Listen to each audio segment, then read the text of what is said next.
महादेव एक गरीब बूढ़ा मछुआरा था। उसके परिवार में उसकी बूढ़ी पत्नी सती के अलावा और कोई नहीं था। आज 3 दिन से सती बुखार से तप रही थी। महादेव के पास इतना पैसा भी नहीं था कि वो उसका इलाज करवा सके। उस दिन वो सुबह जल्दी उठ गया। एक बार उसने सती के सिर पर हाथ रखा। उसे अभी भी बुखार था। उसने अपना मछली पकड़ने वाला जाल और बाल्टी उठाई और नदी पर मछली पकड़ने चल दिया। नदी के किनारे पहुंचकर उसने अपना जाल डाल दिया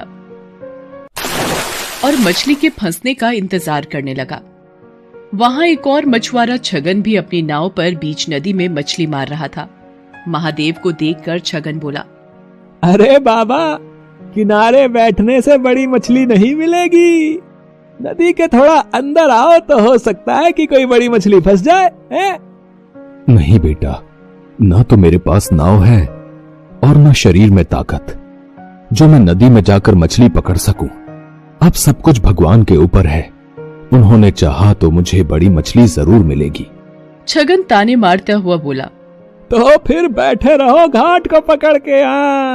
भगवान तुम्हारे लिए लाल परी मछली भेजेंगे।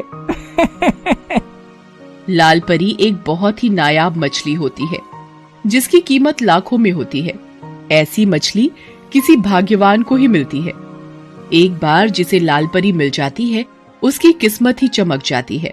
खैर, महादेव ने छगन की बातों पर कोई ध्यान नहीं दिया और काफी देर इंतजार करने के बाद अपना जाल खींचा। उसका जाल भारी लग रहा था। लगता है कोई बड़ी मछली फंसी है।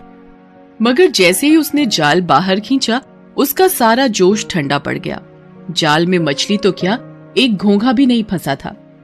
उसकी जगह उसमें ढेर सारा कचरा जैसे प्लास्टिक की बोतलें, सड़े पुराने जूते और चप्पल फंसे थे। ये देखकर छगन जोर से ठहाका लगाकर हंस पड़ा और बोला, अरे वाह बाबा वाह, बहुत बड़ा खजाना हाथ लग गया है तुम्हारे। इसी तरह रोज खजाना मिलता रहा तो एक दिन तुम जल्दी ही रईस बन जाओगे। महादेव ने फिर उसकी बात पर कोई ध्यान नहीं दिया, बस मन ही मन बोला, हे भगवान, कैसे लोग हैं तुम्हारी दुनिया के। जो नदी हमें पीने को पानी और खाना देती है उसमें लोग न जाने क्या क्या गंदगी डाल देते हैं। इतना सोचकर उसने फिर से जाल डाला। इस बार उसके जाल में थोड़ी सी छोटी मछलियां फंस गई। लगातार मेहनत करने से महादेव का बूढ़ा शरीर थक गया था, इसलिए जो मछलियां फंसी थीं उन्हें समेटकर महादेव बाजार चल पड़ा। दिन भर महादेव ग्राहकों का इंतजार करता रहा, मगर छोटी मछलियां होने के कारण उससे मछली खरीदने कोई नहीं आया। बाकी के मछुआरे बड़ी बड़ी मछलियां पकड़ कर लाए थे। उनकी सारी मछलियां देखते ही देखते बिक गई। हे भगवान, शाम होने को आई है। अब तो बाजार भी उठने लगा है। एक भी ग्राहक नहीं आया। सोचा था थोड़ा सा पैसा आ जाएगा तो सत्ती के लिए खाना और दवाइयां लेता जाऊंगा। बेचारी बुखार से तड़प रही है। अभी महादेव ये सोच ही रहा था कि वहां एक आदमी आया और उससे बोला, बाबा, ये मछलियां कितने की हैं? बेटा, ये हैं तो 200 रुपए की, मगर मैं तुम्हें 150 में दे दूंगा। 150 तो महंगा है। मैं तो इनके केवल 100 रुपए दे सकता हूं। वैसे भी बाजार बंद होने वाला है। अब कोई तुम्हारी मछलियां खरीदने से तो रहा, इससे पहले कि ये सब सड़ जाएं, इन्हें तुम मुझे 100 रुपए में दे दो। मरता क्या न करता। आखिर महादेव को 100 रुपयों में उसे सारी मछलियां देनी पड़ी। बाजार भी तब तक उठ चुका था। महादेव ने अपनी दुकान समेटी और वहां से घर चल दिया। अभी वो बाजार से निकल भी नहीं पाया था कि उसके कानों में एक आवाज आई, बाबा, इस कंगले की भी सुनते जाना। 3 दिन से कुछ नहीं खाया बाबा।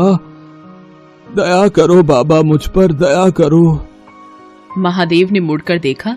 एक अंधा अपाहिज सड़क के किनारे पड़ा कराह रहा था। उसकी दोनों आंखें खराब थीं और दोनों पैर भी बेजान थे, जैसे 2 सूखे डंठल हों। महादेव को उस पर दया आ गई। उसने अपनी फटी हुई चादर उस अपाहिज को ओढ़ा दी और पास की एक दुकान से थोड़ा सा खाने का सामान लाकर उस अपाहिज को देता हुआ बोला, अब लो, खा लो। तुमने मुझ अपाहिज पर इतनी दया दिखाई, तुम कौन हो बाबा? महादेव उसे अपने बारे में बताता है। तब अपाहिज अपनी झोली से कुछ दाने निकालकर उसे देते हुए कहता है, तुमने बिना किसी स्वार्थ के एक कंगले की मदद की है बाबा।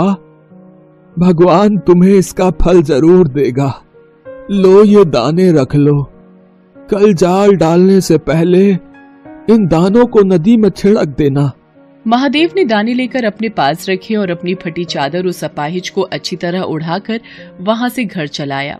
घर पहुंचने पर उसने देखा कि सती की तबीयत अब कुछ ठीक थी। ये देखकर महादेव को थोड़ी राहत मिली। उसने खाना बनाना शुरू किया। उसने अपने लिए थोड़ी सी मछलियां बचाकर रखी थी। उन मछलियों के साथ उसने आज खरीदे हुए थोड़े से चावल और आलू बनाए और सती को खिलाया। सती को खिलाकर सुलाने के बाद जैसे ही वो खाने बैठा, तभी वहाँ गांव का कुत्ता कालू आ गया। कालू को देखते ही महादेव के चेहरे पर मुस्कान तैर गई। वो कालू को पुचकारते हुए बोला, क्यों कालू बेटा, भूख लगी है? ठहर, अभी तुझे खाना देता हूँ। इसके बाद महादेव ने अपने बचे हुए खाने में से एक हिस्सा कालू के सामने डाल दिया। एक अरसे से महादेव ऐसा ही करता रहा था। वो जब भी खाने बैठता तब कालू वहाँ आता और महादेव कालू के साथ मिलावट कर खाना खाता। खाना खाकर कालू वहाँ से चला गया और महादेव भी भगवान का नाम लेकर सो गया। अगली सुबह वो फिर अपना जाल लेकर मछली पकड़ने चल दिया। नदी किनारे पहुंचकर उसे उन दानों की याद आई जो कल अपाहिज ने उसे दिए थे। उसने उन दानों को नदी में बिखेर दिया और फिर वहां अपना जाल डाल दिया। अभी थोड़ी ही देर हुए थे कि अचानक लगा जैसे जाल में कोई भारी चीज फंसी है। महादेव जाल को खींचने लगा, मगर बूढ़ा होने के कारण उससे जाल खींचा नहीं जा रहा था। जैसे तैसे काफी देर की मेहनत के बाद उसने जाल बाहर निकाला। जाल को देखते ही उसकी आंखें चौंधी आ गई। जाल में एक बड़ी सी लाल परी मछली फंसी थी। छगन मछुआरा भी ये सब देख रहा था। लाल परी को देखते ही उसकी आंखें आश्चर्य से फट पड़ी। उसने मन ही मन सोचा, अरे बाप रे, इतनी बड़ी लाल परी है? अगर ये मुझे मिल जाए तो हफ्ते भर की कमाई एक ही दिन में हो जाए। इस बुढ़े से किसी भी तरह ये मछली छीन लेनी चाहिए। उधर छगन की दुष्टता से अनजान महादेव किसी तरह उस मछली को उठाकर वहां से जा रहा था। तभी उसे एक तेज धक्का लगा और वो बुरी तरह जमीन पर गिर पड़ा। मछली भी उसके हाथ से छूट गई।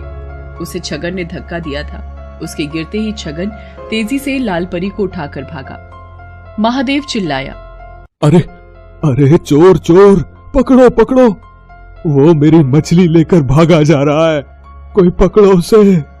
मगर वहां कोई भी नहीं था जो महादेव की पुकार सुनता। लेकिन अगले ही पल ना जाने कालू वहां कैसे आ गया और भागते हुए छगन पर टूट पड़ा। उसने कई जगह छगन को काट खाया। छगन दर्द से चिल्ला उठा। उसका चिल्लाना सुनकर आसपास के रहने वाले लोग वहां भागे आए। इतने सारे लोगों के सामने अपनी पोल खुलने के डर से छगन लाल परी को वहीं छोड़कर भाग गया। तब तक महादेव भी वहां पहुंच गया। लोगों ने उस मछली को महादेव को सौंप दिया।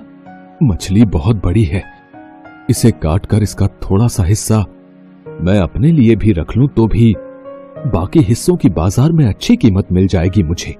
ये सोचकर महादेव मछली को घर लाया और जैसे ही उसने उस मछली को काटा, उसके पेट से नींबू के आकार और सुर्ख लाल रंग का माणिक पत्थर रूबी निकला। माणिक को देखते ही महादेव की आंखें चौंधी आ गई। हे भगवान, इतना बड़ा माणिक पत्थर, इसकी कीमत तो लाखों में होगी। इसे पाकर तो मुझे सारी जिंदगी कोई काम करने की जरूरत नहीं पड़ेगी। ये जरूर उस अपाहिज के दिए हुए दानों का ही कमाल है। इस माणिक का एक हिस्सा उसका भी है।